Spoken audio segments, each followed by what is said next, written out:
The rain hammered against the cracked pavement as Chioma's trembling hands plunged deeper into the garbage bin. The stench made her gag, but she couldn't stop. Behind her, strapped to her back with a faded wrapper cloth, 6-month-old Adi's cries pierced through the storm. "Please, God, please," Chioma whispered, her fingers closing around something. A half-eaten meat pie, already soggy from the rain. Her eyes filled with tears, not despair but gratitude. "Thank you, Jesus." She was unwrapping it with shaking hands when a voice cut through the darkness. "Stop." Chioma spun around, clutching the food to her chest protectively. A man stood there, expensive Agbada soaked through, designer shoes ruined by muddy water. His face was hard, unreadable. Behind him, a black Range Rover sat disabled on the roadside, hazard lights blinking. Emeka Okonkwo, Lagos's most ruthless tech billionaire, stared at the young woman before him. Something about her face, the way she held her head high even while digging through trash, made his chest tighten with a feeling he'd spent 15 years burying. "How much do you need?" he asked coldly, reaching for his wallet. Chioma's eyes flashed with unexpected fire. "I don't need your pity, Oga. Please, just let me feed my child." "That's not what I asked." He pulled out a stack of Naira notes. "How much to get off the streets tonight? Food? Hotel? And tomorrow?" Chioma's voice cracked. "What happens tomorrow when your guilt passes and you forget us? We're back here, but now Adiz has tasted something better. You rich people think money solves everything." Emeka felt as if she'd slapped him. In that moment, looking at this woman's defiant dignity, something inside him shifted. He made a decision that would shock his entire world and reveal a connection between them that neither could have imagined. "Then don't take money," he said slowly. "Take a chance." What did she take? Guys, let's find out. Hello guys, welcome to my channel. Don't forget to like this video, subscribe, and share it with your friends. Drop your thoughts and reactions in the comments. What would you have done if this happened to you? Let's dive in. Take a chance on what? Chioma's voice trembled, but her eyes remained defiant. Emeka studied her face in the harsh glow of the streetlight. She couldn't have been more than 28, but the streets had aged her. Yet there was something in her bearing, the way she protected that child, that reminded him of his own mother, long dead, but never forgotten. "My Range Rover broke down 20 minutes ago," he said, gesturing to the vehicle behind him. "I've been standing here watching you. Most people would have begged by now. You didn't even look my way. Why would I? You're not God." A bitter laugh escaped him. "No, I'm definitely not." He paused, rain dripping from his chin. "But I have resources. A guest house sitting empty in my compound in Ikoyi. Security, food, medical care for your baby." Chioma's arms tightened around Adiz. "In exchange for what?" "Nothing you're thinking." Emeka surprised himself with his next words. "My therapist told me last week that I'm becoming a machine, that I've forgotten what it means to be human. Maybe you can teach me something about dignity I've lost. You want me to be your charity project? Your redemption story?" Chioma spat the words. "So you can feel good about yourself?" 1 month, Emeka continued, ignoring her anger. "Stay 1 month. No strings. You get back on your feet. I learn whatever it is I'm supposed to learn. After that, you walk away with enough money to start fresh, anywhere you want." The baby's cries intensified. Chioma looked down at Adiz's face, then back at the garbage bin, then at the strange man offering an impossible dream. "How do I know you're not some sick predator? That I won't end up worse than I am now?" Emeka pulled out his phone, pulled up a news article. "That's me, Emeka Okonkwo, Okon Tech Industries. Google me. I'm many things, most of them not good, but I'm not that." Chioma stared at the screen, recognition dawning. She'd heard of him, the tech billionaire who'd built an empire from nothing. Ruthless, brilliant, heartless, they said. Why would someone like you care about someone like me? "I don't know," Emeka admitted. 2 hours ago, I wouldn't have. But my driver, Chitty, is still trying to fix the alternator, and I've been standing here in the rain, watching you thank God for garbage. And all I could think was, when did I become the kind of man who wouldn't notice? Who would have driven past without seeing? Something in his voice, a crack in that corporate armor, made Chioma hesitate. She thought of Adiz, growing weaker every day, the constant hunger, the fear that tomorrow she wouldn't find food at all, the way other street women had warned her about the men who preyed on desperate mothers. If you touch me or my daughter, I won't. You'll have your own space. Locks on the doors. My housekeeper is a woman, Mrs. Beatrice. She runs everything. You deal with her, not me. And after the month, you leave with money, references, whatever you need to start over. Or you stay longer if you're not ready. Your choice. Chioma looked at her daughter's tiny face, then at the meat pies still clutched in her hand. She thought of her father, how he'd taught her to trust her instincts, but also to recognize opportunities. This was insane, dangerous, possibly the worst decision she'd ever make, or possibly salvation. 1 month, she whispered. But I work. I'm not a beggar. I earn my keep. Fine. And you tell me the truth. Why you're really doing this? Emeka met her eyes. I told you. I don't know yet. Then we find out together. As Emeka called his driver to prepare the car, he didn't notice the way Chioma stared at it with a mixture of hope and something else, something that looked almost like recognition. She clutched the D's closer and whispered against her baby's head, "Forgive me, Daddy, but I have to survive, even if it means accepting help from the devil himself." 30 minutes later, as the Range Rover pulled to the massive gates of Emeka's Ikoyi mansion, neither of them realized that this Chan encounter would unravel secrets 15 years old, challenge everything they believed about justice and redemption, and force them both to answer one impossible question.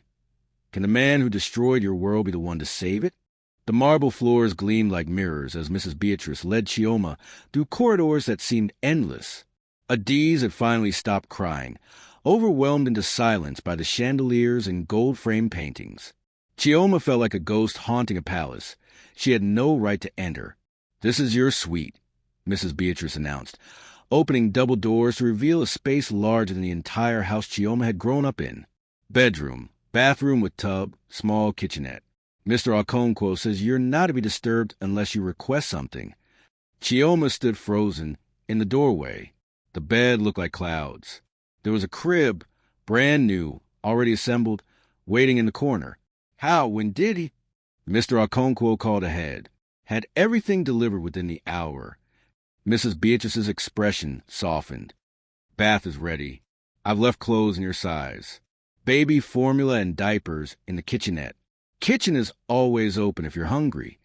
After Mrs. Beatrice left, Chioma locked every door and window. Then she bathed the D's in warm water for the first time in months, watching the dirt swirl down the drain. Her baby's skin emerged clean and soft underneath. Chioma wept silently, careful not to wake her. She bathed herself next, scrubbing away layers of street grime, shame, and exhaustion. When she finally climbed into the bed wearing the soft nightgown left for her, with the D's sleeping peacefully in the crib, she allowed herself one moment of pure relief before reality crashed back. What had she done? Accepted help from a stranger? Brought her baby into a billionaire's home based on what, a feeling? Her father would have been ashamed of her recklessness. Or would he? Pop had always said, "Chioma, pride is good, but survival is better." Papa, her chest ached with the old grief. If he could see her now. She pushed the thought away and fell into the deepest sleep she'd had in 2 years. The next morning, Chioma woke to find breakfast outside her door, jollof rice, plantains, eggs, fresh orange juice. She fed Adiz, then dressed in the simple but expensive clothes provided. Jeans that actually fit, a soft cotton blouse, proper undergarments. When she looked in the mirror, she barely recognized herself. She found Emeka in his study, surrounded by computer screens and expensive furniture that screamed power and isolation. "I want to work," she announced without preamble. "I won't be your pet project." Emeka looked up from his laptop, slightly startled. "Mrs. Beatrice will..." "No. If I'm staying, I earn it. Cooking, cleaning, whatever. I'm not taking handouts." "That's not necessary." "It is to me." Chioma's jaw set stubbornly. "Or I leave today." Something flickered in Emeka's eyes. Respect Perhaps. Fine. Mrs. Beatrice has been complaining the kitchen staff can't cook proper Nigerian food. Think you can handle that. I can cook better than whatever overpriced chefs you're paying. Confident. Honest. That evening, Chioma prepared ifo riro with stockfish, pounded yam, and pepper soup that made Emeka's eyes water. She served it herself, watching his reaction carefully. He took a bite, stopped, took another. His eyes closed briefly. My mother used to make it exactly like this, he said quietly. The pepper balance. Everything. How did you? It's how my mother taught me. They ate in silence, but something had shifted. Over the next few days, Chioma established a routine. She cooked, maintained her space, and kept to herself.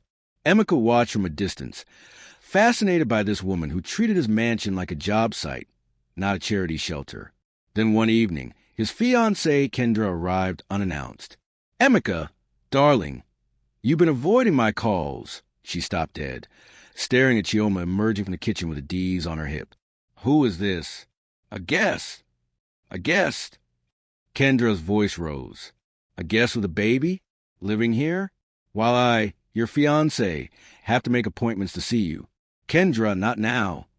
But Kendra's eyes had narrowed dangerously. This is what you've been doing? Bringing street women into our home. It's my home, Emeka said coldly. And you're leaving? After Kendra stormed out, threatening lawsuits and public scandal. Chioma spoke softly from the doorway. I should go. I'm causing problems. No. Emeka surprised himself with the vehemence. You're staying. She's the problem, not you. Why? Chioma challenged. Why does it matter so much? You don't know me. You don't know me anything. Emeka was silent for a long moment. Because when I look at you, I remember who I used to be before I became this.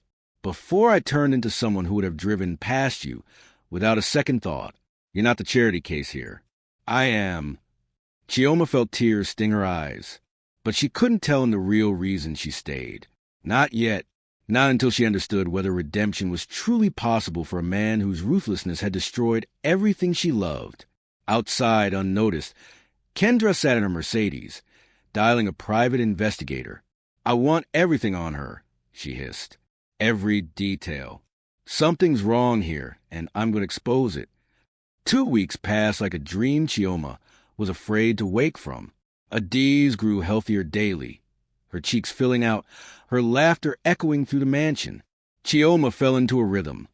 Morning prayers, cooking elaborate meals that brought unexpected visitors to Emeka's dining table, his business partners, curious about the famous home cooking, and evenings spent in her suite, researching something that made her stomach twist with dread.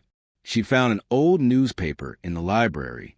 The headline, Tech Titan Okonkwo crushes former partner in hostile takeover. The article was 15 years old. The photo showed a younger Emeka, smiling victoriously, and another man broken, defeated. The caption identified him as Engineer David Okafor, who lost everything. Her father, Chioma, had known who Emeka was the moment she saw him in the rain. She'd recognized his face from her mother's bitter tears, from the news reports during her father's final days. The heart attack that killed Papa came 3 weeks after Emeka's betrayal. A business deal Papa had trusted, a partnership he believed in, turned into a weapon that destroyed him. Everything they'd lost, the house, the money, her university education, traced back to this man who now offered her sanctuary. She should hate him. She'd planned to hate him when she accepted his offer. But watching Emeka these past weeks, she saw something unexpected. A man profoundly lonely, trapped in the prison of his own success. He worked 18-hour days, 8 meals alone at his desk, and jumped at the sound of genuine laughter. One evening, she found him staring at an old photograph in his study. Your mother? She asked softly. He nodded. She died when I was 20. Cancer. I promised her I'd be successful, that I'd never be poor like we were. I kept that promise. At what cost? Emeka looked at her sharply. Everything. I kept it at every cost. He set the photo down. Your meals, they're not just food. They're memories. How you do that? My mother said cooking is love made visible. You put your heart in it. People taste more than ingredients. I forgot that kind of love exists. Chioma felt her anger cracking. This wasn't the monster she'd expected. This was a man who'd lost himself chasing a ghost of security. Mr. Okonkwo. Emeka, please. Emeka, why did you really bring me here? He was quiet for so long she thought he wouldn't answer. The night I found you, I'd just come from my therapist. She told me I'm destroying myself, that I've cut out every human connection to avoid vulnerability. She asked when I last felt anything real. He laughed bitterly. Then my car broke down and I saw you, thanking God for garbage, fighting for your child with nothing but dignity. And I felt something I hadn't felt in years, shame. Before Chioma could respond, Mrs. Beatrice knocked urgently. Mr. Okonkwo, Miss Kendra is here with some man. She's demanding to see you. She seems angry. They found Kendra in the living room with a thin man, holding a manila folder. Her smile was venomous. Emeka, darling, we need to talk about your guests. Kendra, I told you. Did you tell her? Kendra's voice turned shrill. Did you tell this homeless woman that you're the reason she's homeless? The room went silent. The investigator spoke. Chioma Okafor, daughter of David Okafor, engineer, Mr. Okonkwo's former business partner, who died after. I know who I am, Chioma said quietly. Too quietly. Emeka turned to her, his face draining of color. You're David's daughter? But how? You never asked my last name. Chioma's voice was steady, but her hands trembled. You never wondered why I cooked exactly like your mother. Papa knew your mother, Emeka. They grew up in the same village. She taught my mother to cook before she moved to Lagos, before you were born. You knew. It wasn't a question. All this time, you knew who I was. From the moment I saw your face in the rain. Kendra laughed triumphantly. See? She's been playing you, probably planning to rob you or sue you or... I stayed because I wanted to understand. Chioma interrupted, her eyes locked on Emeka's. I wanted to see if the man who destroyed my father was purely evil, or if there was something left to save. I wanted to know if people can really change, or if that's just something we tell ourselves to sleep at night. And Emeka's voice cracked. What did you find? Before Chioma could answer, Adiz began crying from her suite. The sound was wrong, too weak, too pained. Chioma ran. When she reached her baby, Adiz was burning with fever, her tiny body convulsing. Call an ambulance. Chioma screamed. Please, God, not my baby. Not her too. But in Lagos traffic would help arrive in time. Emeka didn't wait for an ambulance. He scooped Adiz into his arms and ran for his car, Chioma stumbling behind him. Kendra and her investigator stood frozen in shock as Emeka's tires screamed against the driveway. Eco Hospital is closest. His driver started, but Emeka cut him off. No, Lagos Island General. Dr. Amara Nwosu works there. She's the best pediatrician in the country. But, sir, the traffic from here. I don't care. Drive. Chioma cradled her convulsing baby, whispering prayers through tears. Emeka made call after call, his voice sharp with authority. This is Emeka Okonkwo. I need Dr. Nwosu standing by. Infant, 6 months, fever and seizures. I'm 15 minutes out. Sir, we need to verify insurance. Bill me directly. Everything. Just have her ready. But Lagos traffic was merciless. 15 minutes became 30. Adiz's seizures worsened. Chioma felt her baby's heartbeat weakening. She's dying, Chioma whispered. She's dying because of me. Because I was too proud to take help earlier. Because I wasted weeks in your house when I should have. Stop. Emeka's hand covered hers. This isn't your fault. Isn't it? I stayed in the house of the man who killed my father. What kind of daughter does that? What kind of mother? Her voice rose hysterically. Papa would be ashamed. Mama would be. Your parents would be proud, Emeka said fiercely. You survived. You protected your child. You did whatever it took. That's not shame, that's strength. They reached the hospital to find security blocking the entrance. A harried nurse approached the car. I'm sorry, but we can't admit without payment verification first. Hospital policy. Emika's voice could have cut glass. Let me be very clear. Either you admit this baby right now, or I will buy this hospital tomorrow morning and fire every single person who delayed treatment, starting with you. The nurse paled. But, sir, now.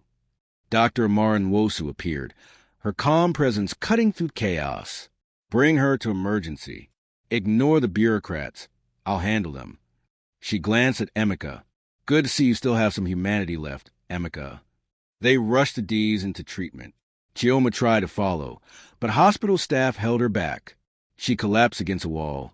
Sobbing, Emika sat beside her, this billionaire in his expensive suit sitting on a dirty hospital floor. I destroyed your family, he said quietly. Your father, David, was my mentor. He believed in me when no one else did. Gave me my first real chance in tech. Chioma didn't look at him. I was young, ambitious, hungry. A foreign investor made an offer. They'd back my expansion if I could bring David's patents into the deal. David said no. He had principles.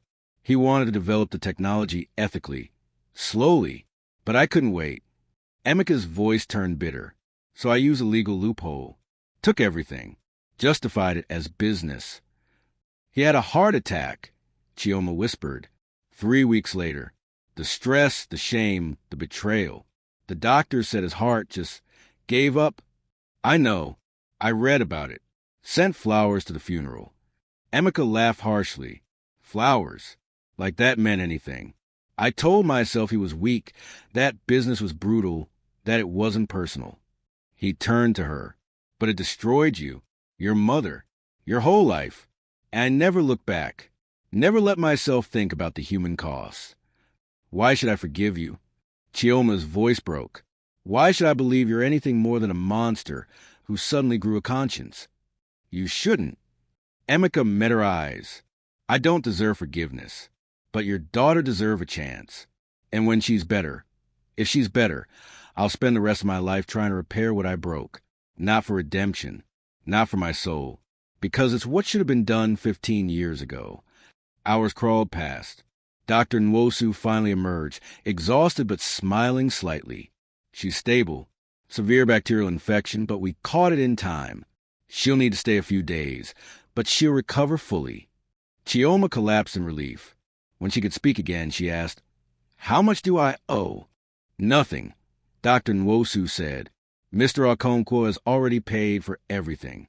And she paused, glancing at Emika. He's also donated 5 million naira to establish a free pediatric clinic. Wanted to name it after someone. I suggested his mother. But he insisted on calling it the David Okafor Memorial Clinic. Said it was 15 years overdue. Chioma stared at Emika, who wouldn't meet her eyes. Money doesn't fix what I did, he said roughly. But maybe it can prevent other families from suffering like yours did. Like mine did. Like we've all been suffering in our different prisons. You can't buy forgiveness, Emika. I know. He finally looked at her. But maybe I can earn the chance to try deserving it. One day at a time. For however long it takes. Chioma thought of her father, who'd always said the measure of a man wasn't his mistakes, but his willingness to face them. She thought of her mother, who'd preach forgiveness until her dying breath. She thought of Adiz, who deserved better than a legacy of hatred. Then start tomorrow, she said quietly. Because tonight, I'm too tired to hate you. And maybe that's enough for now. 6 months later, Chioma stood at the entrance of the 10th David Okafor Memorial Clinic, watching workers hang the sign. Adiz toddled between her legs, healthy and happy, babbling her first real words. One of them, unfortunately, was Mecca, her version of Emika. She sang her name before Mama, Chioma teased as Emika approached. That's not fair. I bribe her with biscuits. It's a legitimate strategy. He crouched down as Adiz stumbled toward him, catching her before she fell. Hey, little warrior, ready to see what Mecca and Mama built. So much had changed. After that night in the hospital, Emika had transformed. Not overnight. Change never worked that way, but steadily, deliberately. He'd started by investigating every business deal he'd made in the past 15 years, reaching out to people he'd wronged, offering restitution. Some accepted. Some told him where to put his apologies. He accepted both with equal grace. Kendra had sued for breach of engagement contract. Emeka settled generously, then called her bluff when she threatened to leak stories to the press. "Tell them everything," he'd said. "Tell them I was ruthless, heartless, that I destroyed people for profit. Then tell them I'm trying to change. Maybe someone else will believe change is possible too." She'd never made the calls. Chioma had returned to university. Engineering degree finally within reach. Emeka had established a scholarship fund, not just for her, but for children of anyone his business practices had harmed. When his board of directors protested the cost, he'd replace them with people who understood that profit shouldn't require destroying lives. His company's quarterly earnings dropped. His personal wealth decreased by 30%. He slept better than he had in 15 years. "You didn't have to do all this," Chioma said as they walked through the clinic's gleaming halls. Free treatment rooms, modern equipment, staff trained to see patients as people, not balance sheets. "Yes, I did." Emeka watched the D's investigate everything with fearless curiosity, not for forgiveness, for responsibility. "Your father helped build me. Then I destroyed him. These clinics, they're what he would have done with success. What he tried to teach me before I became too arrogant to listen." They reached the dedication plaque. The David Okafor Memorial Clinic, in honor of a man who believed technology should serve humanity, not consume it.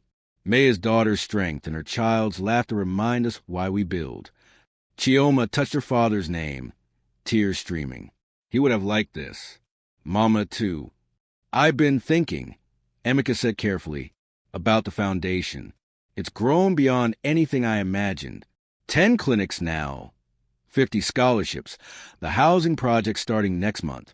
It needs a full-time director who understands what it's really about. You want me to run it? I want you to own it. Equal partnership. Your vision, my resources. Real change, not charity." He pulled out legal documents. "I've been working with lawyers. Half of everything the foundation controls goes into your name, not as payment, as partnership, as proof that I trust your judgment more than my own." Chioma stared at him. "That's millions of naira. That's responsibility. That's believing people matter more than profit margins. That's everything your father tried to teach me, and I was too stupid to learn." He smiled sadly. "I can't give you back your parents. I can't undo 15 years of pain. But maybe together we can stop the next generation from inheriting our traumas." Dr. Nwosu appeared with a young mother and sick child, the clinic's first patients. Ready to make history? Chioma picked up a D's and looked at Emeka. 6 months ago, she'd been digging through trash, certain the world was only cruelty and darkness. Now she stood in a clinic named for her father, partner with a man who destroyed him, about to help families she'd never met. Was this forgiveness? She wasn't sure. Forgiveness felt too simple, too clean. This was something messier, more honest, acknowledgement, responsibility, the hard work of transformation. "You know we'll never be family," she said to Emeka. "Not like that. Too much history. Too much pain. I know. But maybe we can be something better. Something that doesn't erase the past, but doesn't let it define us either." Emeka watched the D's face light up as the sick child smiled at her. "What do we call that?" Chioma thought her father's favorite saying, "The strongest trees grow from broken ground." "Hope," she said finally. "We call it hope, and we water it every single day until it becomes something real." As they walked toward their first patients together, a D's between them, neither looked back. Behind them stood 15 years of mistakes, trauma, and pain. Ahead lay decades of hard work, imperfect healing, and a daily choice to be better than yesterday. The rain that had brought them together was long past. But in Lagos, rain always returned, washing away old stains, nourishing new growth, proving that even the heaviest storms eventually clear. And when they did, you rebuilt, not the same as before, better, stronger, together. That night, Emeka stood alone in his study, looking at his mother's photograph. I'm trying, Mama, he whispered. I became successful like you asked, but I forgot the part about staying human. I'm learning it now, from someone whose family I destroyed. Life's funny that way. Across the compound, Chioma sat in her suite, no longer a guest, but a permanent resident who'd chosen to stay. She held Adiz close and whispered stories about the grandfather her daughter would never meet, about a man who believed in second chances, ethical business, and the power of forgiveness. Papa would have called Emeka stubborn and arrogant, she told Adiz, and he'd have been right. But he also would have said that recognizing your mistakes is the first step toward wisdom. Maybe there's hope for him yet. Adiz yawned and pressed her tiny hand against Chioma's face, her expression serious as only babies can be. For just a moment, Chioma could have sworn she saw her father's eyes looking back at her, not in anger, not in disappointment, but in peace. Yes, Papa, she whispered. I forgive. Not for him. For me. For her. For all of us trapped by the choices of the past. We're free now. Finally free. Outside, Lagos hummed with its chaotic energy, millions of stories intersecting, colliding, transforming. And in one mansion in Ikoyi, two broken people and one beautiful child proved that redemption wasn't about erasing the past. It was about facing it, learning from it, and building something better from ruins. One meal, one clinic, one choice at a time, until the garbage bins of yesterday became the gardens of tomorrow.